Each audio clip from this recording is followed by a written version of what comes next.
The worst part about losing someone you love isn't the big moments. It's the small ones that catch you off guard.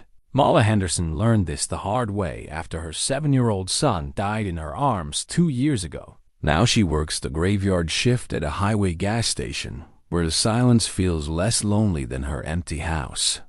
On this particular October night, she notices 2 golden retriever puppies abandoned under the parking lot light. They're tiny, bodies pressed together, shaking from cold and fear.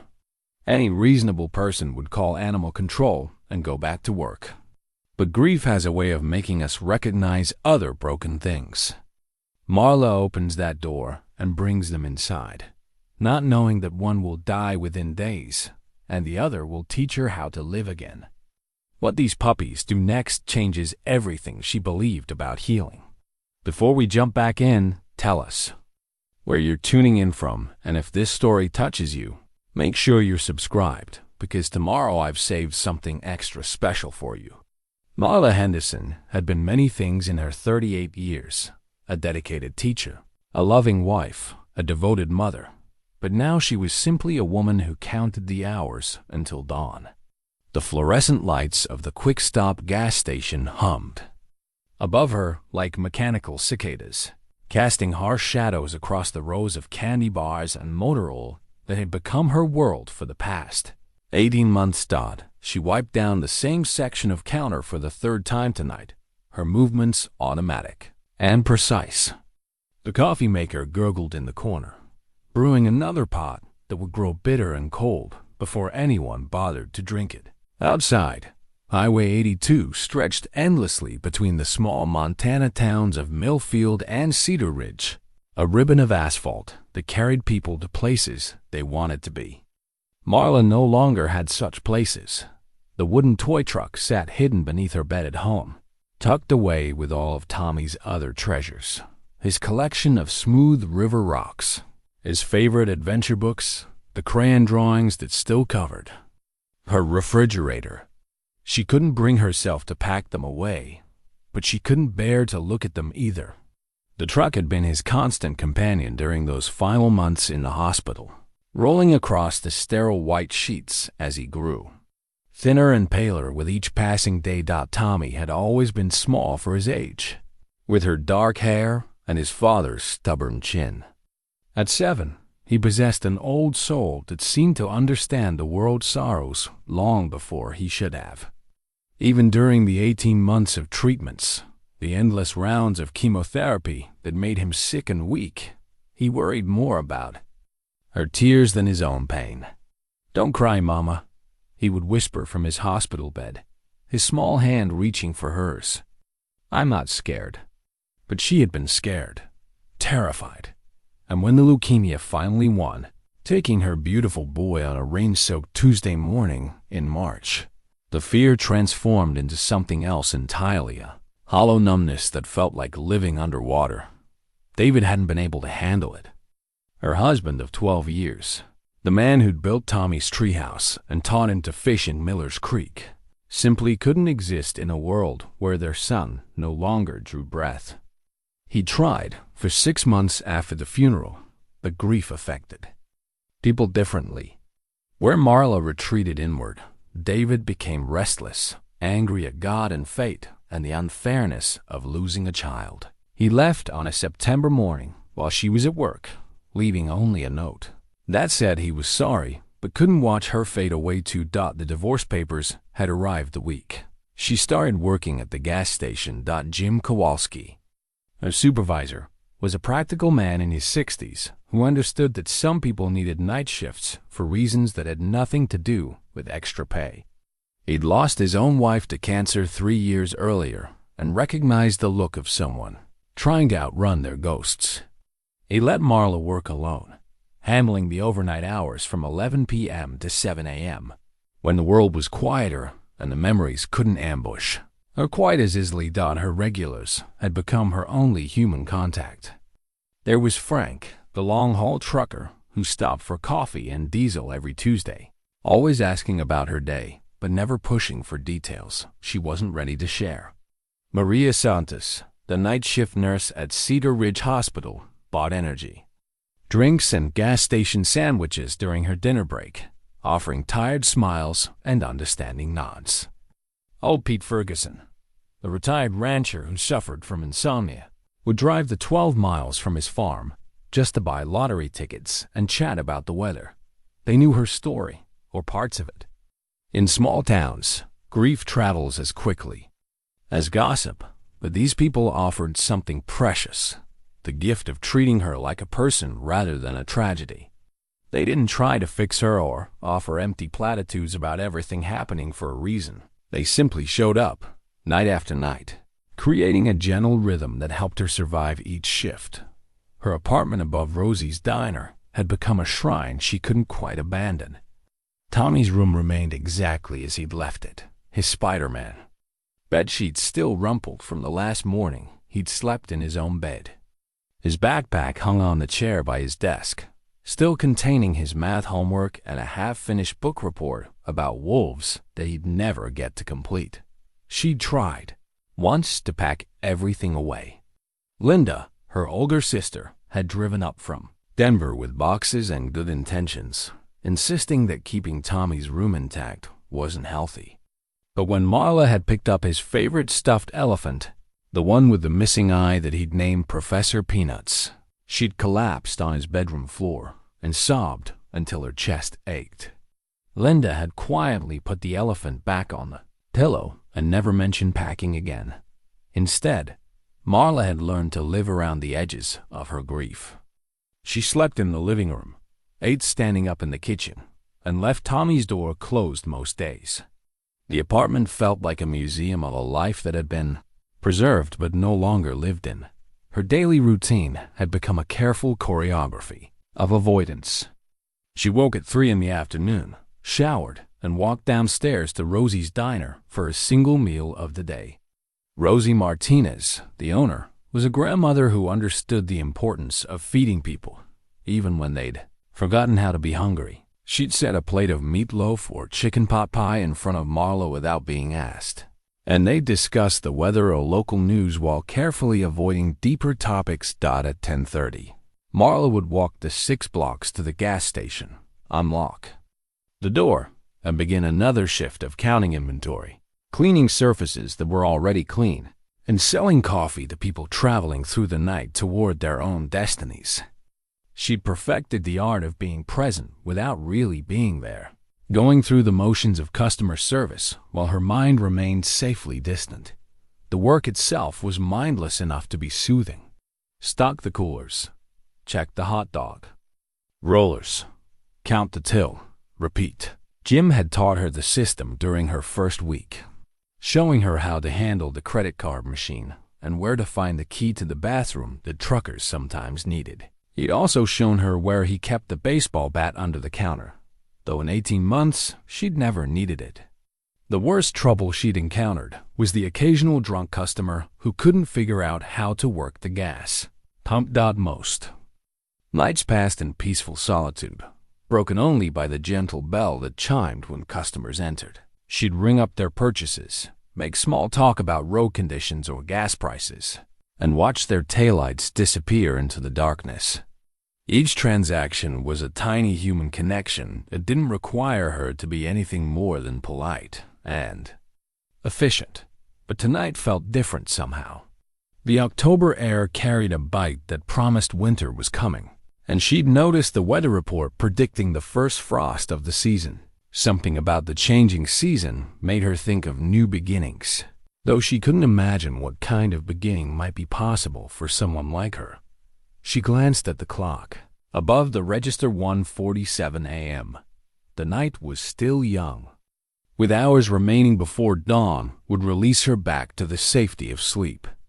Outside, the parking lot lay empty except for her aging Honda Civic and the single streetlight that illuminated the gas pumps with harsh yellow light. That's when she saw them.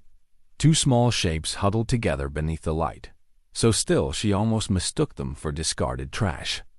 But then one of them moved, a subtle shift that caught her attention, and she realized she was looking at puppies. Golden retriever puppies, by the looks of them, no more than 8 or 10 weeks old. her heart clenched with a familiar ache. Tommy had begged for a puppy for months before he got sick, carefully researching breeds and promising to walk it every day and teach it tricks. They planned to visit the animal shelter after his treatment ended, when he was strong enough to care. For a pet, that visit never came. Now, standing at the window of the gas station, Marla felt something stir in her chest that wasn't quite pain and wasn't quite hope. The puppies were obviously abandoned, left by someone who couldn't or wouldn't care for them. Any reasonable person would call animal control and let the authorities handle the situation. But as she watched them press closer together against the cold October night, she remembered Tommy's voice, asking if they could save all the animals that needed homes. She remembered his gentle heart and his belief that love could fix almost anything. Before she could talk herself out of it, Marla grabbed her jacket and walked outside into the night air. The puppies looked up at her with bright, trusting eyes that reflected the streetlight like tiny mirrors.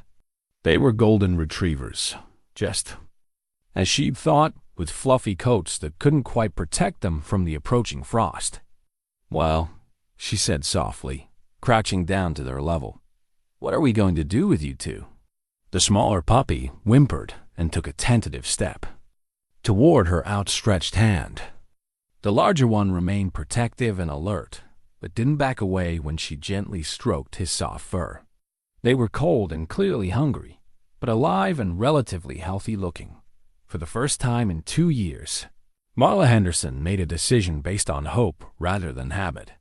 She gathered both puppies in her arms and carried them inside, where the fluorescent lights seemed less harsh and the night felt less empty. She named them Scout and Ranger, after the brave characters in Tommy's favorite adventure books, and tried not to think about what would happen when morning came.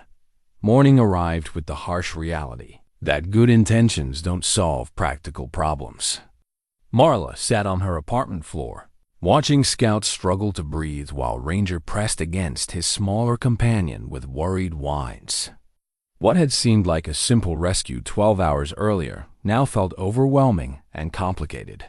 Scout, the smaller of the two puppies, had barely touched the bowl of milk she'd offered, and his breathing had developed a concerning wheeze that reminded her too much of Tommy's labored breath during his worst days.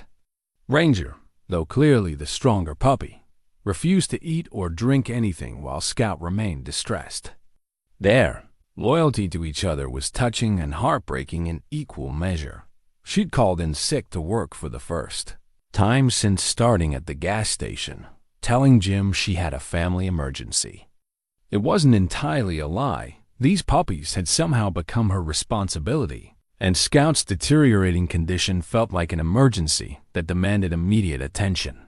The drive to Pine Valley Veterinary Clinic took 20 minutes through winding country roads lined with autumn maples.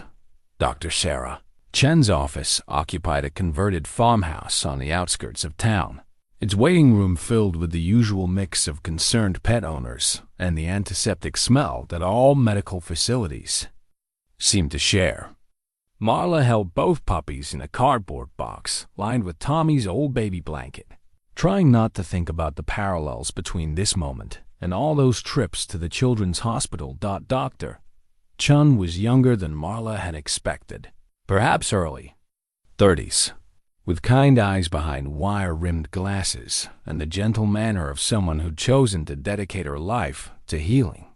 She examined both puppies with careful thoroughness, listening to their hearts, checking their eyes and ears, palpating their small bellies with practiced fingers. "They're severely malnourished," she said finally, looking up from Scout with concern. "This little one has what appears to be a congenital heart defect, a cocked murmur that's causing the breathing difficulties you've noticed. The larger puppy is healthier overall, but both of them are dehydrated and underweight." The diagnosis hit Marla like a physical blow. Another heart condition. Another fight against something that couldn't be cured with love alone. "What does that mean for Scout?" she asked, surprised by how much the answer mattered to her. "It depends on the severity. We'll need chest x-rays and possibly an echocardiogram to determine the exact nature of the defect. Some heart conditions in puppies can be managed with medication and careful monitoring. Others require surgical intervention that can be quite expensive. Dr. Chun's voice carried the practiced compassion of someone who delivered difficult news regularly, but Marla heard the underlying message clearly enough. Expensive meant beyond the reach of a gas station clerk's salary. Expensive meant difficult. Choices about quality of life versus financial reality. How expensive are we talking about? Marla asked, though she wasn't sure she wanted to know. Diagnostic testing alone will run about $400. If surgery becomes necessary, we're looking at several thousand, depending on the complexity of the repair needed. The numbers felt astronomical. Marla's monthly rent was $400. Her grocery budget was less than that. The small savings account she'd maintained during her teaching days had been depleted by medical bills that insurance hadn't covered during Tommy's illness. I need to be honest with you, Dr. Chun continued gently. Given their age and condition, the animal shelter might recommend euthanasia for the smaller puppy if his heart condition proves too severe to treat cost-effectively. Sometimes the kindest choice is preventing suffering. The words hung in the air between them like a death sentence. Marla stared down at Scout, who had fallen asleep in her lap with one tiny paw resting against her thumb. The puppy's chest rose and fell with visible effort, but he seemed peaceful in the warmth of human contact. Someone abandoned them, Marla said quietly, at the gas station where I work. Just left them under the streetlight in the cold. Unfortunately, that's not uncommon. People often don't realize the financial commitment involved in pet ownership, especially when medical issues arise. Do you have any idea where they might have come from? Marla shook her head, then remembered the conversation she'd overheard between two customers the previous week. There's a farm outside town, the Morrison place. I heard someone mention they had golden retrievers. Dr. Chun nodded knowingly.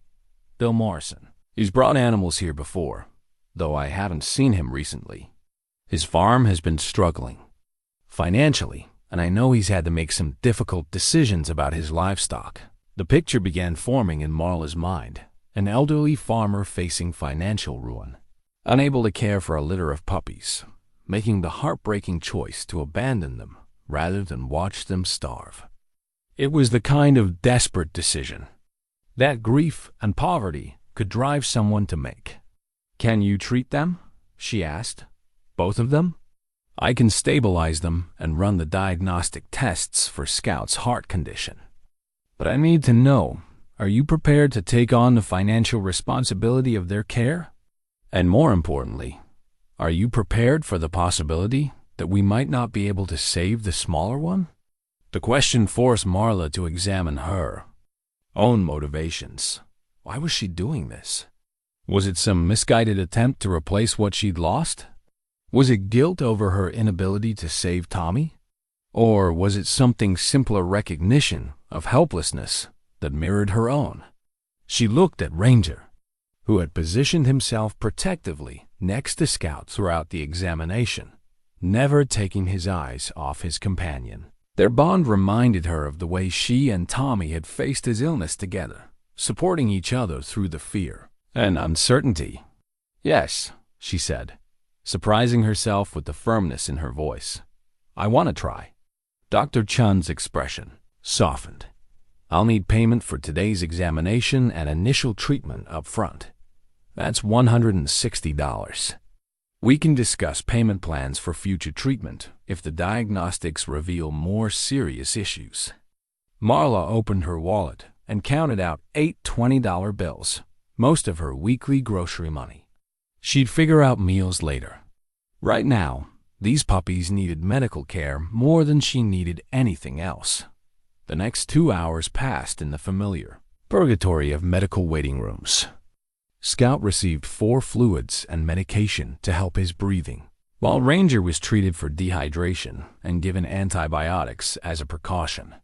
Dr. Chen took chest x-rays of both puppies, though the results would need to be reviewed by a veterinary cardiologist. When they were finally ready to go home, Dr. Chen handed Marla a white business card along with detailed care instructions. "My home number is on the back," she said. "Call me if Scout's breathing worsens or if either puppy stops eating, and bring them back in 3 days for a follow-up examination." The drive home felt different than the morning trip. Scout was breathing more easily thanks to the medication, and Ranger had finally accepted some food and water at the clinic. They were still fragile, still at risk, but they were alive and fighting. Back at the gas station that evening, Marla arranged a makeshift pen behind the counter using cardboard boxes and old towels. Jim took one look at the puppies and shook his head with the resignation of someone who'd learned not to argue with fate. "Temporary, right?" he asked, though his tone suggested he already knew the answer. "Temporary," Marla agreed, watching Scout and Ranger curl up together in the nest of blankets she'd created for them. But as she settled into her chair for another night shift, she realized that nothing about this situation felt temporary. For the first time since Tommy's death, she was fighting for something instead of simply enduring. It felt terrifying and hopeful in equal measure, like standing at the edge of a cliff and choosing to believe in the possibility of flight. The puppies slept peacefully through most of the night, their breathing synchronized and their small bodies pressed together for warmth and comfort. Watching them, Marla remembered what it felt like to protect something precious, to have a reason, to hope for tomorrow that extended beyond her own survival. When dawn arrived and her shift ended, she gathered Scout and Ranger carefully in their makeshift carrier and headed home. Whatever challenges lay ahead, they would face them together. 3 days into their new routine, Marla discovered that caring for 2 sick puppies required the kind of vigilant attention she hadn't given anything since Tommy's final months. Scout's medication needed to be administered every 6 hours, which meant setting alarms that interrupted her sleep schedule and carefully calculating doses based on his tiny weight. She'd moved him into her apartment permanently, creating a puppy sanctuary in what used to be her dining room. Baby gates borrowed from Rosie downstairs kept them contained, while heating pads provided the warmth their small bodies needed to maintain normal temperature. The space filled with the sounds of life against soft whimpers, the click of tiny nails on hardwood, the gentle huffing of puppy breath. Scout's condition remained precarious. Some days he seemed stronger, playing gently with the rope toy she'd bought him and eating his special cardiac diet with enthusiasm. Other days, he barely lifted his head from the blanket, his breathing shallow and labored despite the medication. Those were the days that tested Marla's newfound resolve and reminded her how quickly hope could transform into fear. Ranger had appointed himself Scout's guardian and rarely left his companion's side. When Scout slept, Ranger curled around him protectively. When Scout struggled to breathe, Ranger would nuzzle him gently, as if trying to share strength through touch. Their bond was so profound that Ranger refused to eat if Scout couldn't, requiring Marla to feed them simultaneously to ensure both puppies received proper nutrition. On the 4th night, when Scout's breathing became particularly difficult, Marla found herself doing something she hadn't done since Tommy's diagnosis. She went to her bedroom closet and pulled out the blue hand-knitted blanket that had kept her son warm during countless hospital stays. Her mother had made it during Tommy's first round of chemotherapy, working the soft yarn with fingers that shook from her own fear and determination to create something beautiful in the midst of medical chaos. The blanket still smelled faintly of the hospital, that distinctive mixture of antiseptic and hope that medical facilities carry in their very walls. Marla had washed it dozens of times, but some scents embed themselves too deeply to be removed by soap and water. Wrapping Scout in Tommy's blanket felt like a sacred act, a passing of comfort from one vulnerable soul to another. The puppy seemed to sense the significance of the gesture. settling more peacefully against the soft blue yarn than he had since arriving at her home. For the first time in days, Scout slept through the night without struggling for breath. Watching him rest so peacefully, Marla experienced something she'd almost forgotten: the deep satisfaction that comes from providing comfort to another living being. During Tommy's illness, she discovered that love wasn't just an emotion but an action, a daily choice to tend and protect and fight for someone else's well-being. These puppies were reawakening that dormant part of herself. Jim had proven surprisingly accommodating about her new responsibilities. When she explained that Scout needed medication during her shift, he simply nodded and suggested she bring both puppies to work rather than leave them alone. The gas station's back office became an impromptu nursery, with food and water dishes tucked beside the filing cabinet and a soft bed positioned where she could monitor them throughout the night. Regular customers began following the puppies' progress with the investment that small communities develop in shared stories. Frank the trucker started bringing dog treats from truck stops in other states, claiming he'd picked up extras, though everyone knew he was making special purchases. Maria the nurse offered medical advice based on her experience with pediatric patients, recognizing similarities between caring for sick children and ailing animals. Old Pete Ferguson surprised everyone by revealing his own history with golden retrievers. He'd raised them for hunting before arthritis made outdoor activities too difficult, and he possessed an encyclopedic knowledge of the breed's needs and temperament. He began stopping by during Marla's shift, not just for lottery tickets, but to check on Scout's progress and offer gentle guidance about nutrition and exercise. Golden retrievers are fighters, he told her one evening, watching Scout struggle to finish his dinner. They're loyal to the bone, and they don't give up easy. That little one's got spirit. I can see it in his eyes. The comment stayed with Marla long after Pete left. Spirit. It was something she'd lost track of during the past 2 years. Something that grief had buried so deep she'd forgotten it existed. But watching Scout battle his heart condition with such determination, she began to remember what fighting for life looked like. Dr. Chen's follow-up examination revealed mixed news. Scout's heart murmur remained significant, and the x-rays showed enlargement that indicated his condition was more serious than initially hoped. However, his response to medication was encouraging, and his overall health had stabilized since beginning treatment. He's a remarkable little patient, Dr. Chen said, listening to Scout's chest with her stethoscope. His heart is working harder than normal, but he's adapted well to the medication regimen. With careful monitoring, he could live a relatively normal life.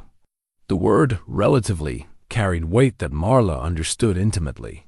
Normal for Scout would mean lifelong medication, regular veterinary checkups, restrictions on strenuous activity, and the constant awareness that his heart might fail without warning. It was the kind of modified normal that families of chronically ill children learn to navigate, full of small victories and ongoing vigilance. What about surgery? Marla asked, though she suspected she already knew the answer. It's possible, depending on the specific nature of his defect. But we'd need more specialized diagnostics, an echocardiogram performed by a veterinary cardiologist.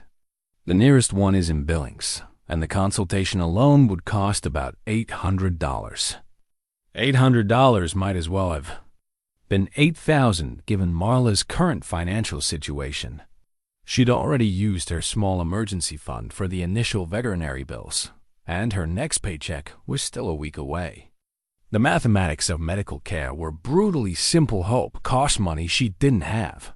That night, as she administered Scout's evening medication, while Ranger watched with concerned attention, Marla made a decision that surprised her.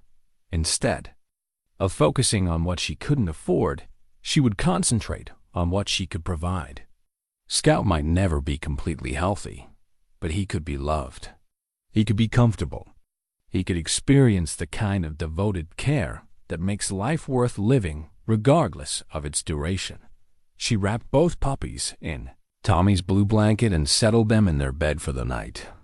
As she watched them curl together, breathing synchronized and peaceful, she realized she was learning something important about the difference between curing and healing.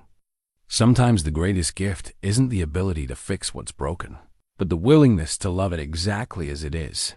For the first time since bringing them home, Marla slept deeply through the night, waking only when her alarm signaled time for Scout's morning medication. Both puppies were still breathing, still fighting, still believing in tomorrow. In the growing light of dawn, that felt like enough. The emergency happened on a Thursday morning when Marla had been caring for the puppies for 2 weeks. She woke to find Scout barely responsive, his breathing so labored that each inhale seemed to require enormous effort. Ranger was pressed against him, whimpering with an urgency that immediately conveyed the seriousness of the situation. Dr. Chun's office wouldn't open for another 4 hours, but the emergency veterinary clinic in Cedar Ridge operated around the clock. Marla wrapped both puppies in blankets and drove through the pre-dawn darkness with her heart hammering against her ribs. The familiar weight of medical crisis settled over her, that hyper-aware state where time moves differently and every decision feels monumentally important. The emergency clinic buzzed with the controlled urgency that medical facilities maintain during crises. Scout was whisked away for immediate evaluation, while Marla filled out paperwork with trembling hands. The forms asked for emergency contact information, and she stared at the blank lines for a long moment before writing her sister Linda's name and phone number. Linda. She hadn't called her sister since the day she'd brought the puppies home, partly because she knew Linda would worry, and partly because she wasn't ready to explain why 2 abandoned animals had become so important to her. But sitting in the emergency waiting room at 5 in the morning, Marla realized she needed someone to know what was happening. While Scout received oxygen therapy and 4 medications, Marla found herself searching through a manila folder she'd brought from home, Tommy's medical records that she'd never been able to throw away. The papers documented 18 months of treatments, test results, insurance claims, and the gradual accumulation of medical bills that had strained their family's finances, even with David's construction job providing decent insurance coverage. Looking at those records now, she saw patterns she'd been too frightened to recognize at the time. The way hope and despair alternated with each new test result. The careful language doctors use when discussing uncertain prognoses. The financial calculations that lurked beneath every medical decision. Turning love into mathematics. One document caught her attention, a letter from their insurance company, denying coverage for an experimental treatment that might have bought Tommy more time.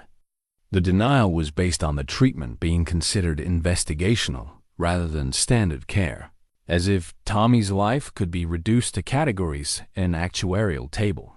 She'd fought that denial, spending hours on the phone with insurance representatives and filling out appeals that required detailed explanations of why her 7-year-old son deserved a chance to live. The treatment was eventually approved 3 weeks later, but by then, Tommy's condition had deteriorated too much for the therapy to be effective.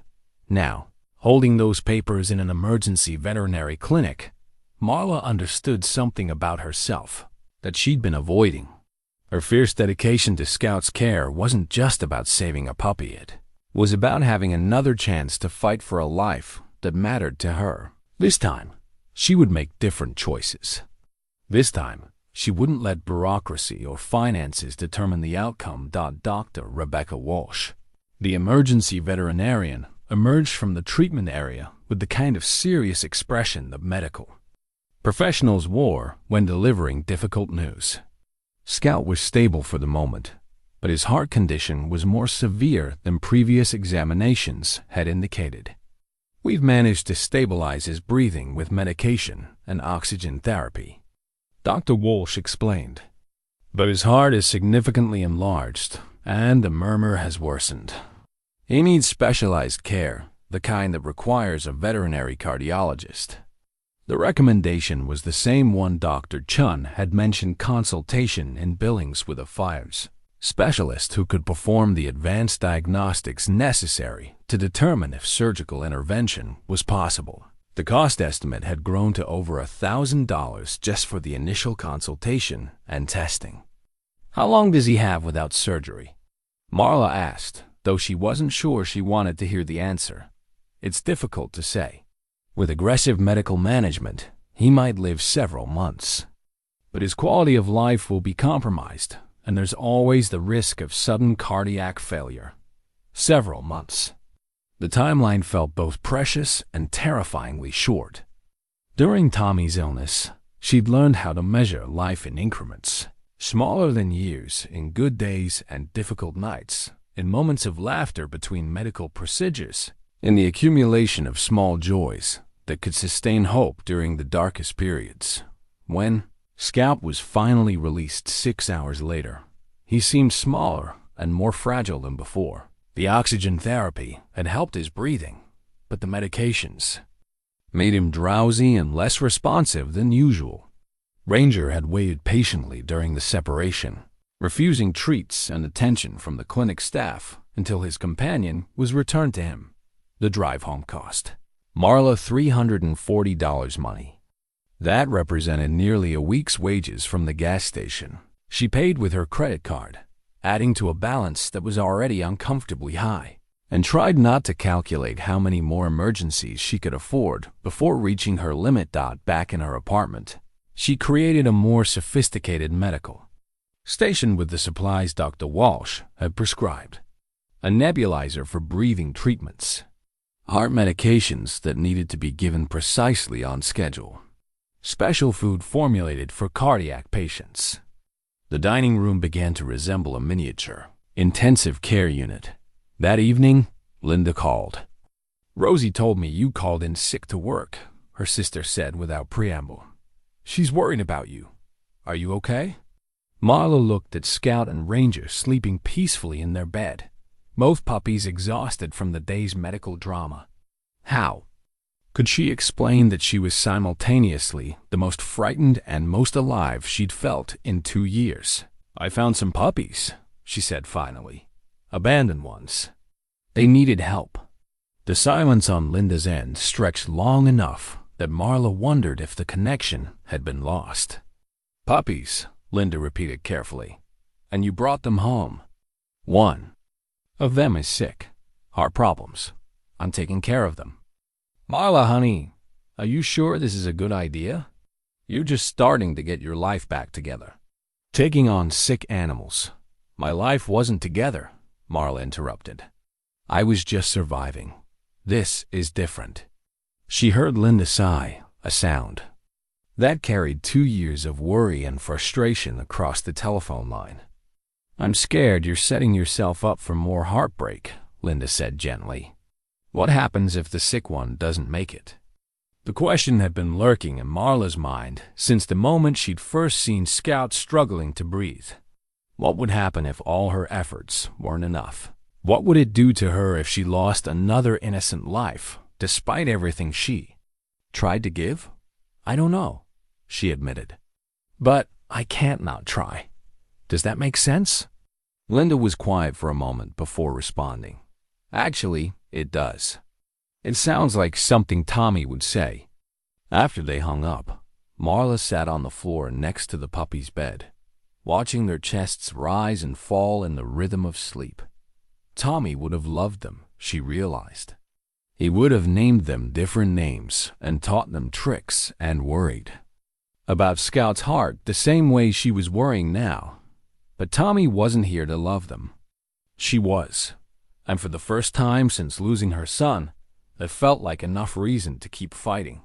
The manila envelope arrived on a Tuesday morning, tucked between utility bills and grocery store circulars in her mailbox. Marla recognized the insurance company logo immediately, the same eagle symbol that had appeared on countless documents during Tommy's illness.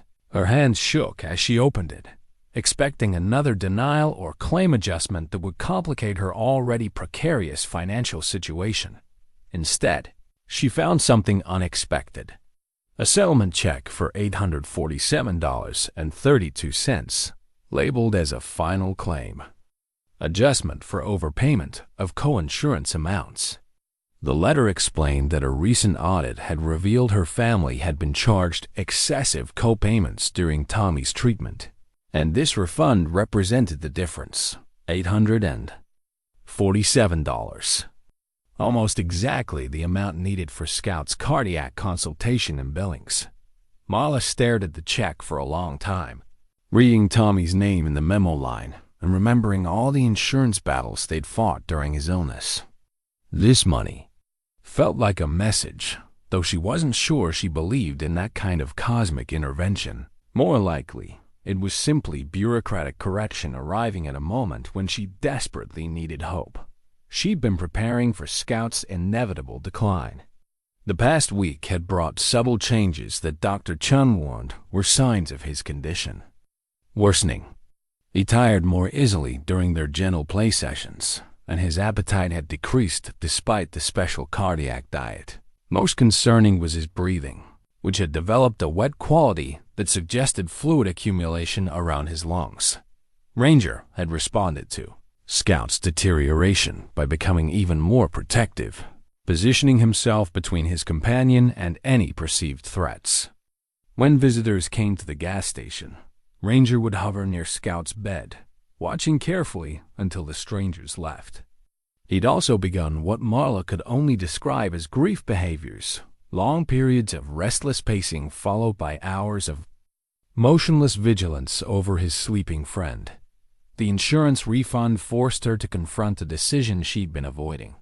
Did she pursue expensive specialist treatment for a puppy she'd known for less than a month?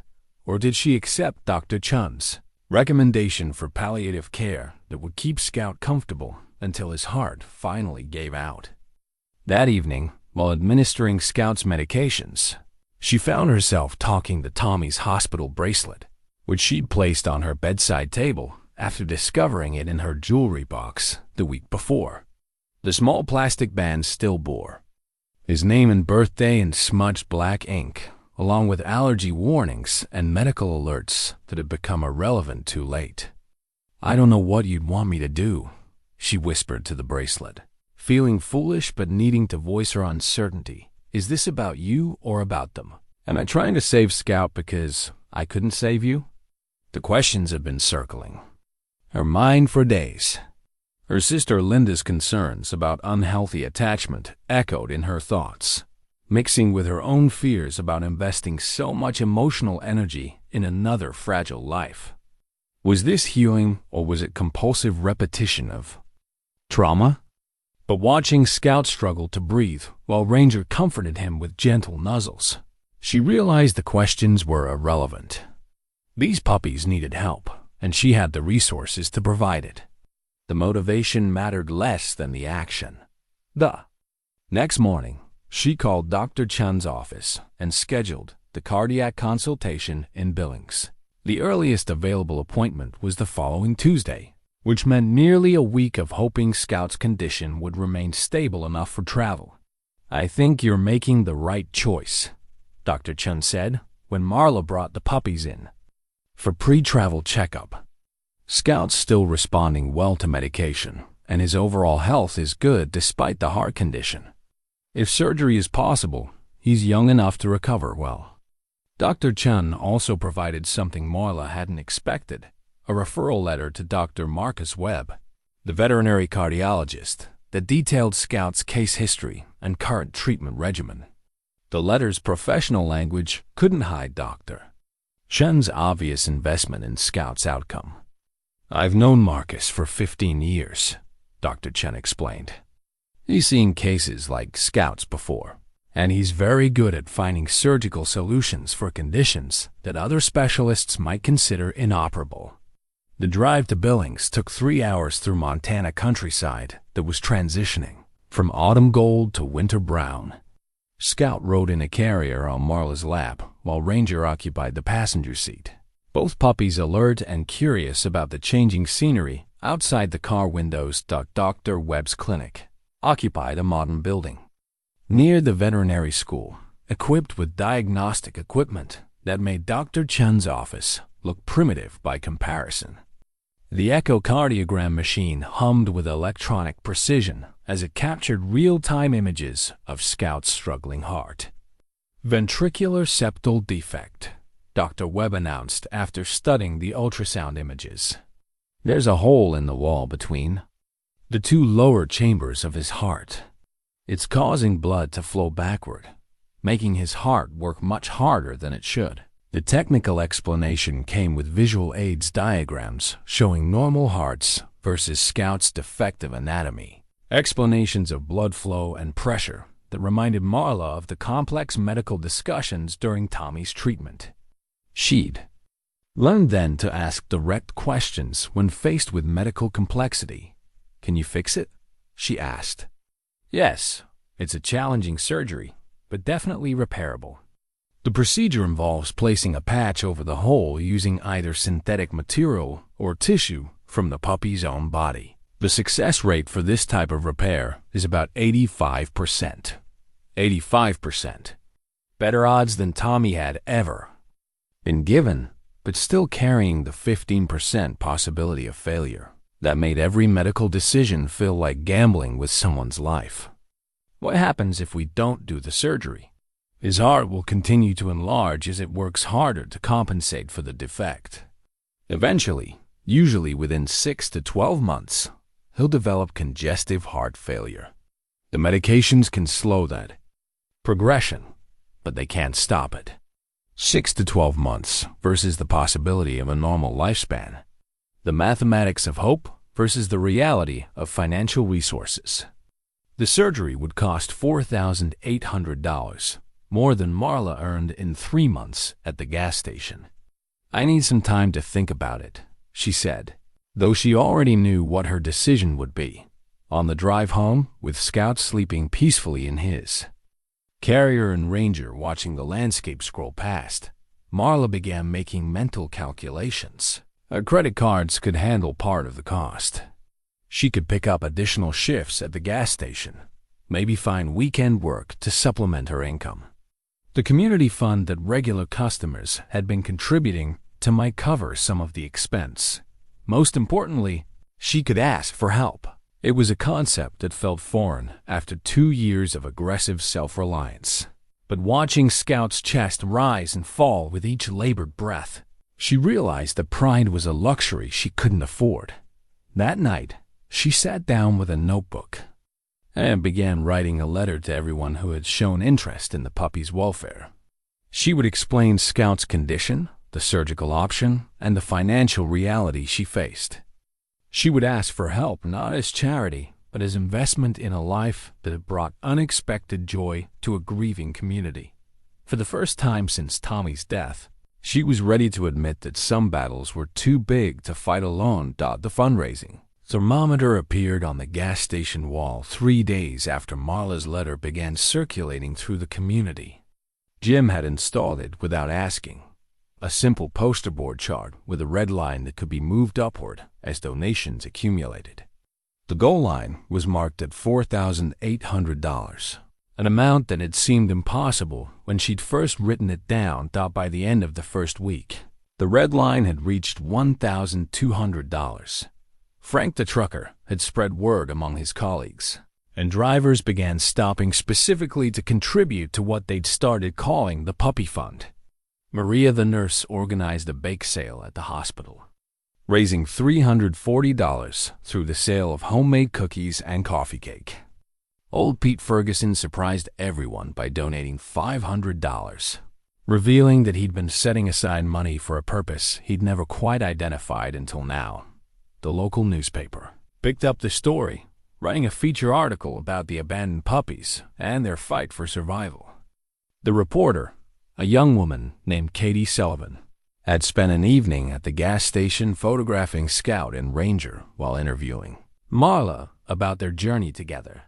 "It's not really about the puppies," Marla had told Katie, trying to explain why the community had rallied so enthusiastically around 2 abandoned animals. "It's about believing that fighting for something vulnerable is worthwhile, even when the outcome isn't guaranteed." The article appeared on the front page. of the Cedar Ridge Gazette with a photograph of Scout sleeping peacefully while wrapped in Tommy's blue blanket. The image captured something essential about fragility and protection that resonated with readers throughout the region. Donations began arriving from neighboring towns' $5 bills, tucked into envelopes with notes from strangers who'd been moved by Scout's story. A church group in Millfield organized a car wash specifically to benefit the surgery fund. The local veterinary college sent a check for $200 along with a letter offering to provide post-surgical care at reduced rates. But even as the community support grew, Scout's condition continued to deteriorate. Dr. Chun adjusted his medications twice in 10 days, trying to find the right balance to keep fluid from accumulating in his lungs, while maintaining enough heart function to sustain his small body. The puppy that had once played gently with rope toys now spent most of his time sleeping, waking only for meals and medication. Ranger's behavior had evolved into something approaching vigil. He rarely left Scout's side, eating only when food was placed directly beside his companion's bed. When Scout had difficulty breathing, Ranger would position himself to provide physical support, allowing the smaller puppy to lean against his body for comfort. Their bond had deepened beyond the typical sibling relationship into something that seemed almost spiritual. They communicated through subtle changes in posture and breathing that Marla was only beginning to understand. When Scout needed medication, Ranger would alert her minutes before the scheduled time. When Scout was having a particularly difficult day, Ranger would remain motionless for hours, as if offering his own strength through proximity. The fundraising total reached $3,200 by the third week, close enough to the goal that Dr. Webb agreed to schedule Scout's surgery for the following Monday. The remaining balance could be managed through payment plans and creative financing, but the bulk of the cost had been covered by a community that had invested emotionally in Scout's survival. Marla had never experienced this kind of collective support, and it forced her to reconsider assumptions she'd held about independence and self-reliance. During Tommy's illness, she and David had faced the medical and financial challenges largely alone, accepting help reluctantly when it was offered, and never asking for assistance when they needed it. Now, watching strangers contribute their own resources to save a puppy they'd never met, she understood something about the difference between charity and community investment. These people weren't giving money out of pity. They were buying shares in a story that had become meaningful to them. The weekend before Scout's surgery, Linda drove up from Denver to provide moral support and practical assistance. She arrived with groceries, cleaning supplies, and the kind of organizational energy that Marla had forgotten she needed. "The place looks good," Linda said, surveying the apartment that had been transformed into a puppy rehabilitation center. "Different, but good. You look different, too." Marla glanced at herself in the hallway mirror, trying to see what Linda was observing. She'd lost weight over the past month, partly from stress and partly from the physical demands of caring for sick animals. But there was something else, an alertness in her eyes that had been missing for 2 years. "I feel different," she admitted. "Scared, but different." They spent Saturday organizing Scout's post-surgical care supplies and reviewing the detailed instructions Dr. Webb had provided. The recovery period would require even more intensive monitoring than Scout's current treatment, with medications that needed to be administered around the clock and restrictions on activity that would challenge Ranger's protective instincts. Sunday evening, Marla sat on the floor beside Scout's bed, watching him sleep while Ranger maintained his faithful watch. The surgery would happen in 18 hours. And she'd done everything possible to ensure Scout had the best chance for survival. Now came the part she remembered from Tommy's illness, the helpless waiting while other people determined outcomes. That mattered more than anything else in the world. "I need you to know something," she whispered to Scout, stroking his soft fur with gentle fingers. "Whatever happens tomorrow, you've already given me more than you'll ever understand." You've taught me how to fight for something again." Scout opened his eyes and looked at her with the kind of direct gaze that seemed to acknowledge her words. For a moment, she could imagine that he understood not just her voice, but her intention, that this surgery represented more than medical intervention. It was an act of faith in the possibility of healing. Ranger shifted position to rest his chin on Scout's back, completing a triangle of connection that had sustained all three of them through the most difficult weeks. Tomorrow would bring whatever it brought, but tonight they were together, breathing the same air and sharing the same hope. Dr. Chun had warned her that cardiac surgery in puppies carried risks that couldn't be eliminated no matter how skilled the surgeon or how carefully they prepared. Scout might not survive the anesthesia. The repair might fail. Complications could arise that would require additional surgeries beyond their financial reach. But as Marla watched Scout's chest rise and fall in the rhythm of sleep, she realized that the outcome mattered less than the decision to try. For the first time since Tommy's death, she was choosing hope over fear, community over isolation, love over safety. The red line on the fundraising thermometer had reached $4,650 by closing time Sunday night, with promised donations that would cover the remaining balance. A community had rallied around the belief that every life deserved a chance to thrive, regardless of the obstacles. Tomorrow, that belief would be tested in ways that numbers on a thermometer couldn't measure. The morning of Scout's surgery arrived, with the kind of crystalline October dawn that made everything appear sharper and more significant than usual. Marla had barely slept, checking Scout's breathing every hour and adjusting his position when he seemed uncomfortable. By 5 a.m., she gave up pretending to rest and began preparing for the 3-hour drive to Billings. Scout needed to arrive at Dr. Webb's clinic fasting, which meant no food or water after midnight. The restriction seemed cruel given his already fragile condition, but Marla understood the medical necessity. She'd learned during Tommy's surgeries that the body needed to be prepared for the trauma of healing. Ranger sensed the unusual tension in the morning routine and refused to leave. Scout sighed, even when Marla tried to create space for packing the car. The larger puppy had developed an uncanny ability to anticipate medical emergencies, and his anxious behavior suggested he understood that today was different from their previous veterinary visits. The drive began uneventfully, with Scout dozing in his carrier while Ranger watched the landscape pass through the car windows.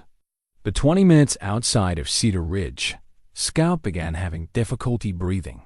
His chest heaved with each labored inhale, and a wet cough developed that reminded Marla too vividly of Tommy's worst days.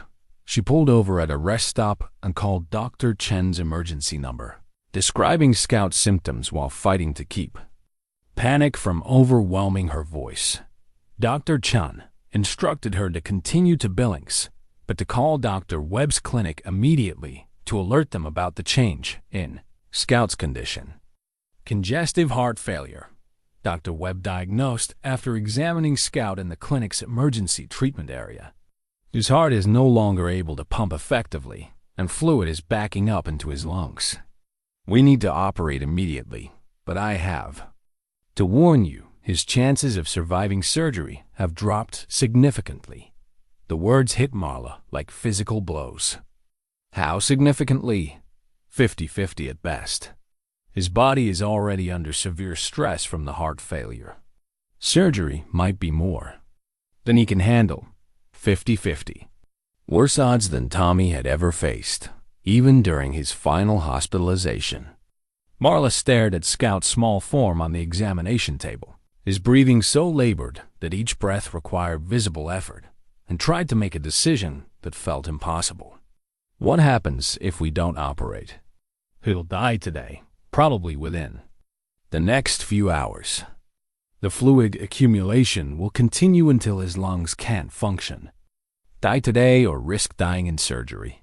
Neither option offered real hope, only different timelines for loss. Marla thought about the community that had contributed to Scout's surgery fund, the people who had invested emotionally and financially in his survival.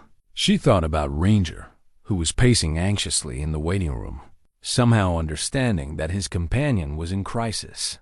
Most of all, she thought about Tommy, who had faced similar impossible choices with courage that had amazed everyone around him. "Do the surgery," she said. Dr. Webb nodded grimly. "I'll need you to sign additional consent forms acknowledging the increased risks. And I want you to understand, even if Scout survives the procedure, his recovery will be much more complicated than we originally anticipated." The next 4 hours passed in the familiar limbo of surgical waiting rooms.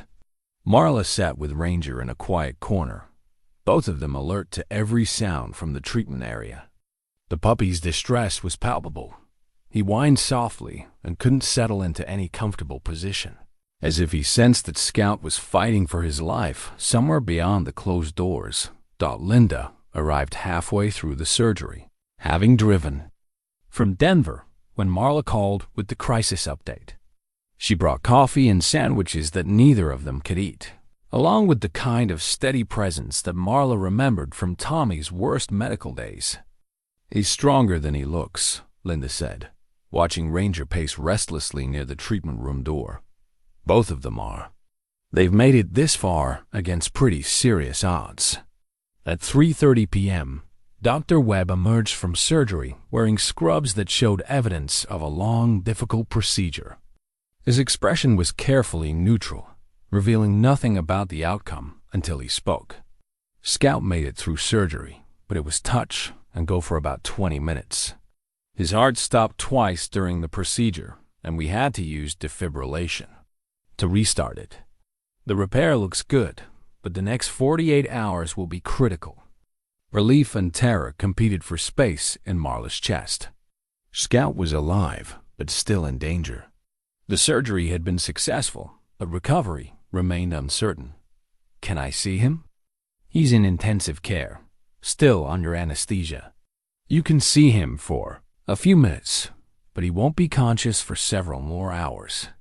Scout looked impossibly small connected to the monitoring equipment that tracked his heart rhythm, breathing rate, and oxygen levels. Tubes and wires created a technological web around his tiny body, but his chest rose and fell with a steadiness that had been absent for weeks. Ranger was allowed a brief visit, during which he approached Scout's bed with unusual caution, as if understanding that his companion was in a delicate state. He sniffed carefully around the medical equipment before settling on the floor beside Scout's bed, positioning himself for another vigil. "The patch repair looks excellent," Dr. Webb explained, showing Marla the surgical images on a computer screen. "We used tissue from his own body to close the hole in his heart wall. If his body accepts the repair and doesn't develop complications, he should be able to live a completely normal life." Normal life. The phrase carried weight that Marla was afraid to fully embrace. She'd learned not to count on normal during Tommy's illness, when setbacks could transform hope into devastation without warning. Scout remained in intensive care for 3 days, gradually regaining consciousness and strength under the careful monitoring of Dr. Webb's team.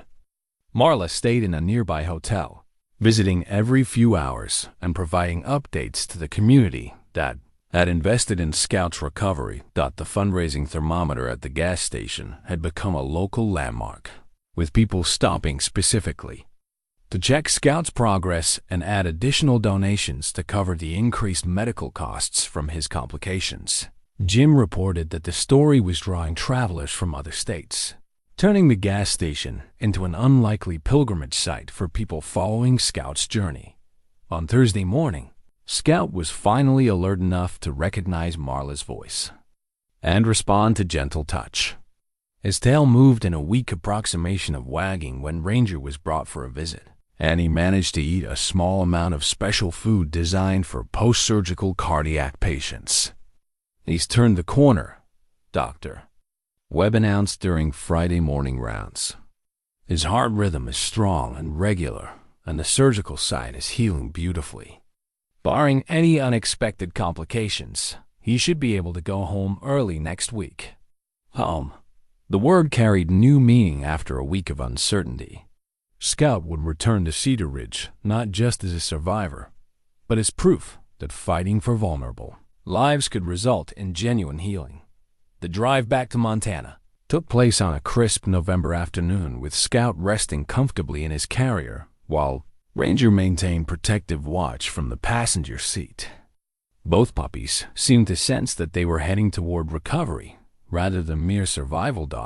As they passed the fundraising thermometer at the gas station, now reading $6,200 to cover the additional surgical costs, Marla realized that Scout's story had become larger than any of them had anticipated. The community had rallied not just around two abandoned puppies, but around the belief that every life deserved a chance to thrive. Scout's successful surgery had proven that belief could be transformed into action, that hope supported by community effort could overcome even the most daunting medical challenges. For the first time since Tommy's death, Marla allowed herself to believe in the possibility of complete healing, not just for Scout, but for herself. Scout's recovery required the kind of meticulous care that transformed Marla's apartment into a medical facility. The dining room now contained a hospital bed adapted for a small dog, complete with raised sides to prevent him from jumping down and potentially damaging his surgical repair. Medication schedules were posted on the refrigerator like a complex mathematical equation, pain relievers every 6 hours, antibiotics twice daily, heart medications that needed to be given with food, supplements to support healing. Dr. Chun visited twice during the first week home, marveling at Scout's progress and adjusting medications based on his improving condition. The puppy that had barely survived surgery was showing remarkable resilience, his appetite returning gradually and his energy level increasing daily. His heart sounds better than it ever has, Dr. Chun told Marla during the second visit. Dr. Webb did beautiful work. The repair is holding perfectly, and Scout's body is adapting well to having normal blood flow for the first time in his life. But recovery wasn't without challenges. Scout had to be kept calm and quiet during the healing process, which proved difficult for a puppy whose improving health made him eager to play and explore. Ranger served as an unofficial therapy assistant, somehow understanding that his companion needed gentle interaction rather than rough puppy wrestling. The most difficult aspect of recovery was sleep management. Scout had developed anxiety about being alone, possibly triggered by the trauma of surgery and hospitalization. He would panic if he couldn't see or touch either Marla or Ranger, requiring careful coordination to ensure someone was always within his sight during the vulnerable nighttime hours. Marla found herself sleeping on the living room couch, positioned where Scout could see her from his medical bed, while Ranger maintained his faithful post on the floor beside them.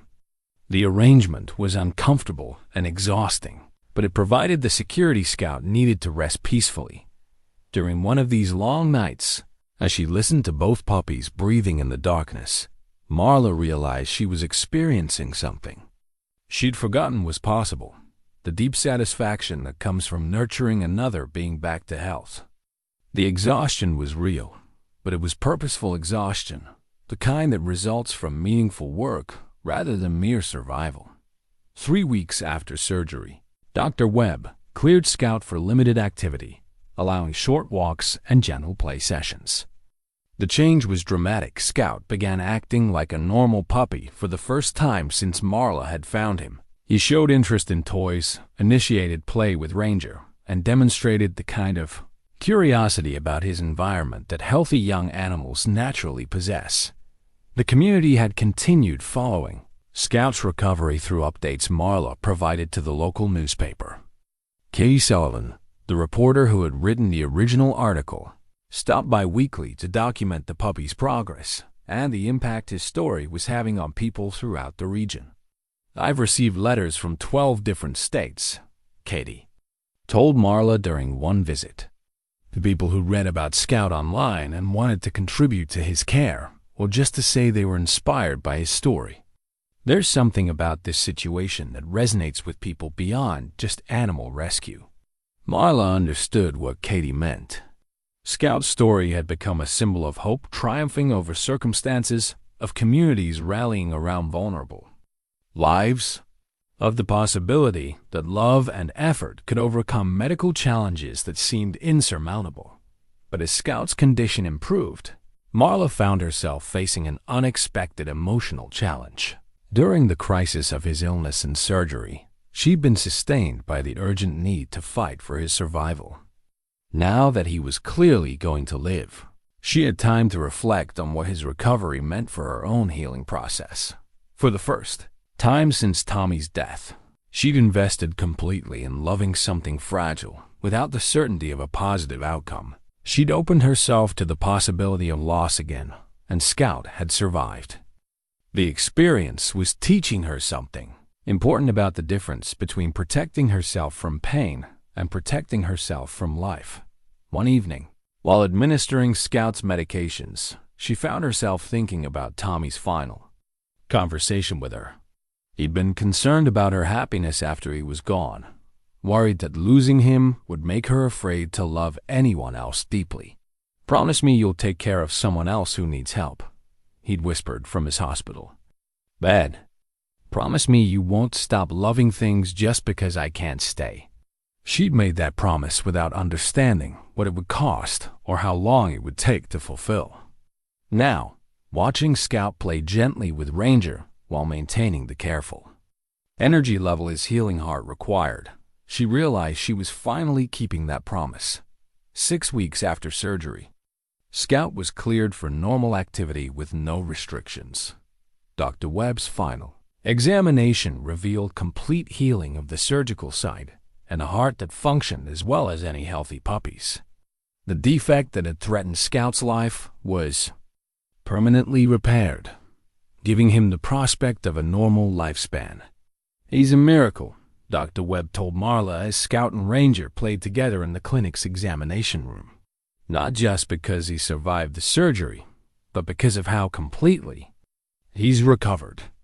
Most puppies with this type of defect, even after successful repair, have some lingering effects. Scout appears to be completely normal. The word normal had acquired new meaning during Scout's recovery. Normal meant not needing medication. Normal meant being able to run and play without monitoring his breathing.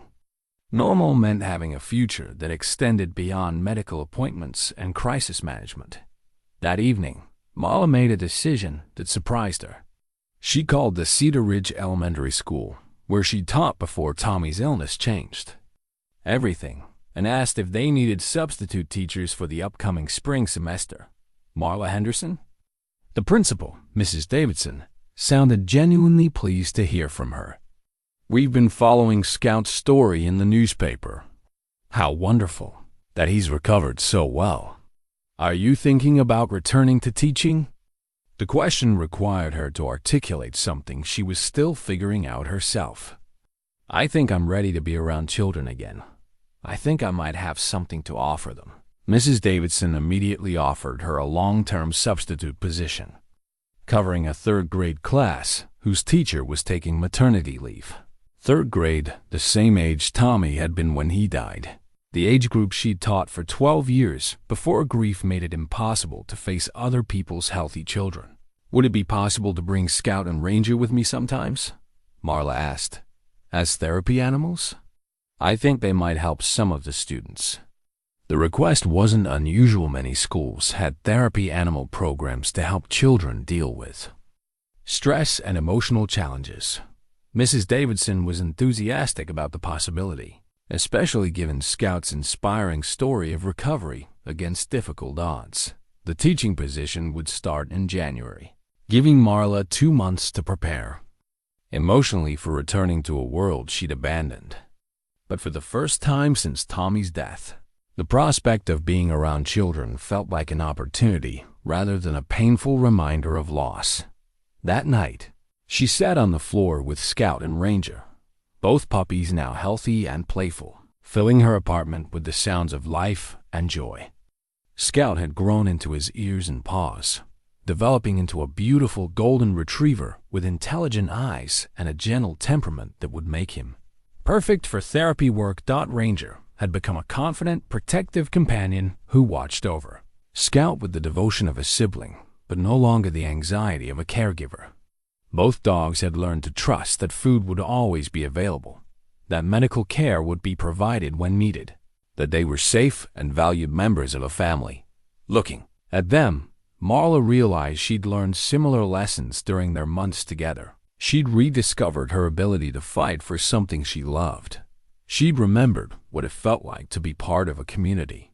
She'd proven to herself that opening her heart to new love didn't diminish her connection to Tommy, but expanded her capacity for caring.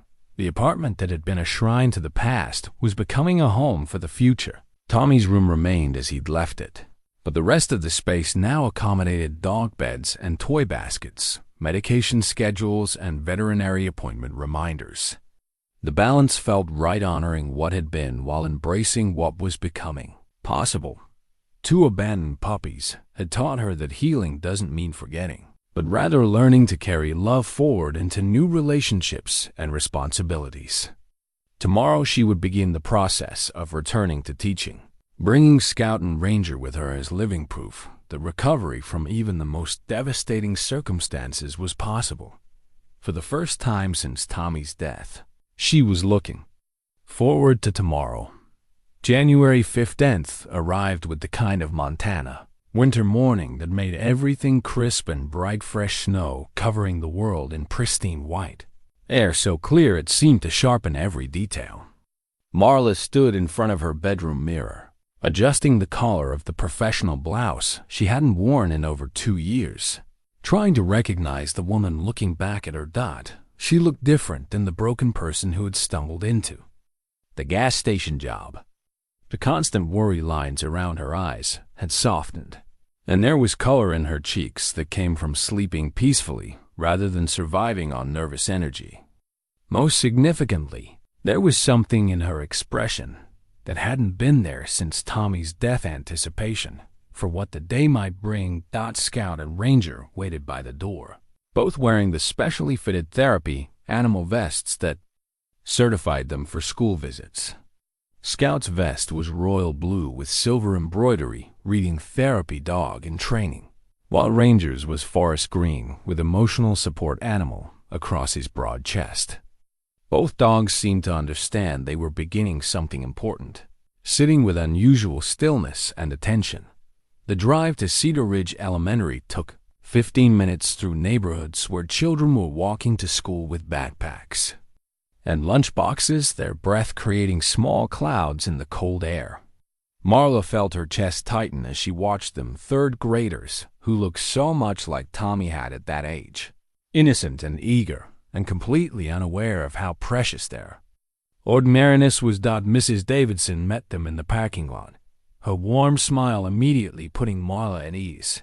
"The students are so excited to meet Scout and Ranger," she said, reaching down to pet both dogs, who responded with gentle tail wags. "I've been telling them about Scout's surgery and recovery all week. They're fascinated by the idea that a puppy could have heart surgery just like people do."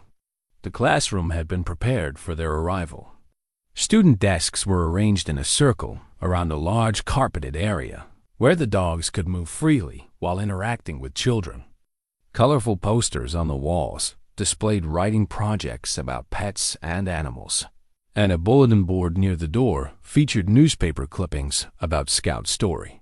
"Mrs. Henderson used to be a teacher here," Mrs. Davidson explained to the class of 22 third graders who sat cross-legged on the carpet, their eyes wide with excitement about meeting the famous dogs.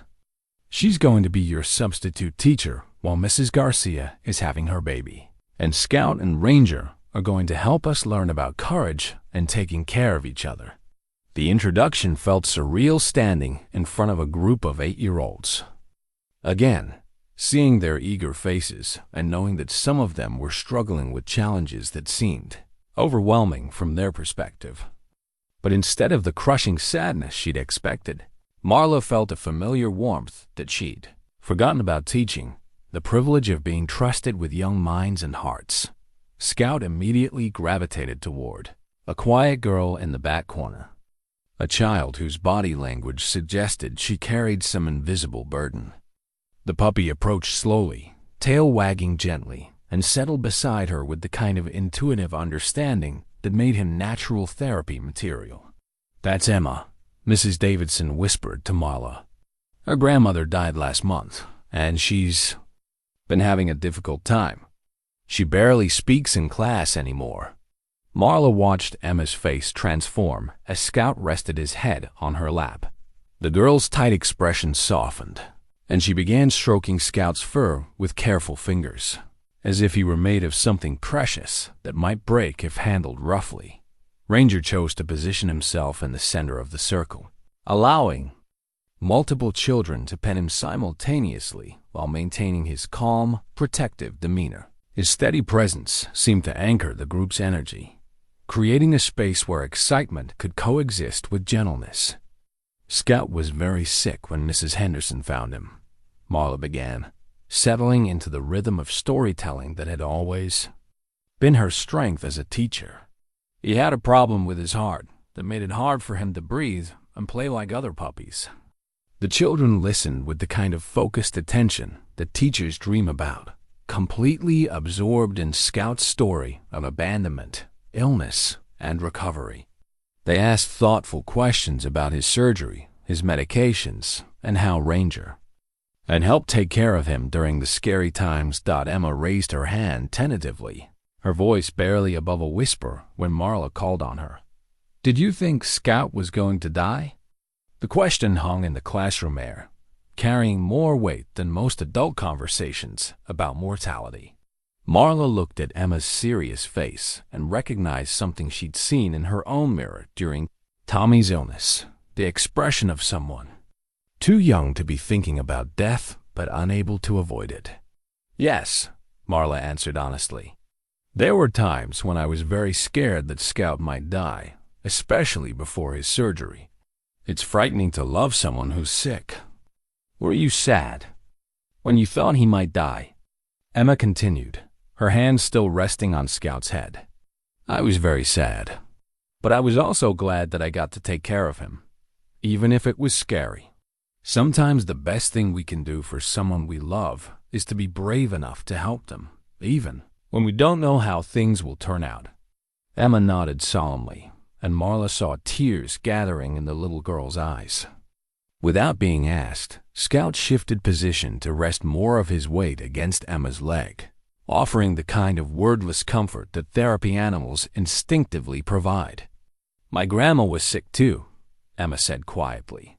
"She died even though the doctors tried to help her." The classroom fell silent, 21 other children sensing that something important was happening. Marla knelt down closer to Emma's level, her heart aching with recognition of the grief this child was carrying. "I'm sorry about your grandma," Marla said gently. "It's very hard when someone we love dies, isn't it?" Emma nodded, tears now flowing freely down her cheeks. "I miss her every day. She used to make me pancakes on Saturday mornings, and now nobody makes them the same way." "Would you like to tell us about your grandma?" Marla asked. "Sometimes sharing happy memories helps us feel closer to people we miss." What followed was 20 minutes of the most honest conversation about loss and love that Marla had experienced since Tommy's death. Emma talked about her grandmother's garden, the way she hummed while cooking, the bedtime stories she told about magical animals who lived in the forest behind her house. Other children began sharing their own experiences with lost pets who had died, grandparents who lived far away, friends who had moved to different states. Scout and Ranger moved among them with gentle intuition, offering comfort where it was needed most and creating a safe space for difficult emotions to be expressed. "Death is part of life," Marla found herself saying, words that would have been impossible for her to speak 2 years earlier. "It's the saddest part, but it's also what makes the time we have with people and animals we love so precious." Scout was sick and could have died, but he didn't. That makes every day we have with him feel like a gift. Do you think my grandma knows I still love her? Emma asked, her tears beginning to slow as Scout's steady presence calmed her. Marla thought about Tommy, about the conversation she'd had with his memory during the darkest months of grief, about the feeling that he was somehow present during Scout's recovery. She thought about love as an energy that doesn't disappear when bodies stop working. I think love is stronger than anything, she said carefully. I think the people we love stay with us in our hearts, and when we do kind things for others, we're showing that their love is still alive in the world. The morning continued with activities designed around empathy and caring for others. The children wrote letters to elderly residents at the local nursing home, created get-well cards for patients at the veterinary clinic, and brainstormed ways they could help animals in their community. By lunchtime, Emma was smiling for the first time since Marla had arrived. She'd appointed herself Scout's special helper, ensuring he had fresh water and watching carefully for any signs that he might be getting tired. "Thank you for bringing them," Mrs. Davidson said as they prepared to leave for the day. I haven't seen Emma engage with anything since her grandmother's funeral. There's something magical about what happened here today. Marla loaded Scout and Ranger into her car, both dogs tired but content from their morning of therapy work.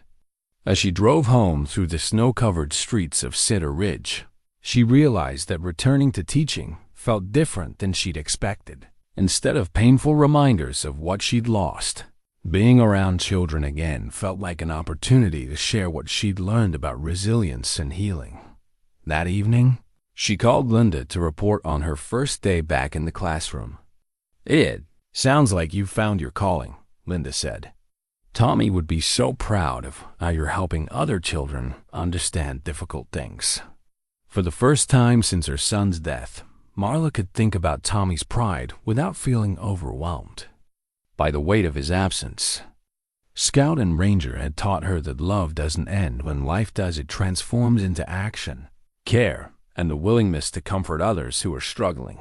She was finally ready to live again, not just survive. 1 year after Scout's surgery, Cedar Ridge Elementary School dedicated its new memorial garden on a warm May afternoon that felt like nature's own celebration of life and renewal.